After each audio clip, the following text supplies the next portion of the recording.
مادرتون هستن؟ بله نیروی چشم هستن. انشالله که همیشه سایه‌شون بالا سرتون باشه.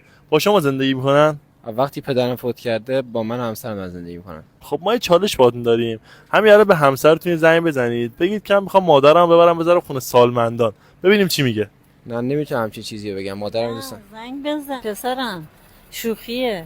باشه مادر جان. آقا تا ایشون زنگ میزنه میخوام بهتون صندوق سرمایه‌گذاری آرمان تراست رو معرفی کنم. 10 تا 20% نسبت به میزان سرمایه‌تون بهتون سود میدن تا 1.5 برابر هم سرمایه‌تون رو بیمه میکنن. از $100 بالا میتونید سرمایه‌گذاری کنید. اطلاعات بیشتر تو کپشن براتون گذاشتم. عزیزم میخواستم یه چیزی رو بهت بگم که چند وقته داره فکرم درگیر میکنه.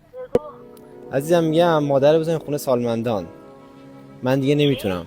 از تفریحاتمون زدیم، اشغالامون افتادیم، نمیتونیم جایی بریم راحت. بی خود میکنی، تو غلط میکنی که میخوای همچین کاری بکنی. یه مادر خودم دیگه. مادر منم هست. تو چیکار کردی برای مادر؟ من همه کاراشو دارم میکنم. وقتی الان با مادر خودت دیدی فردا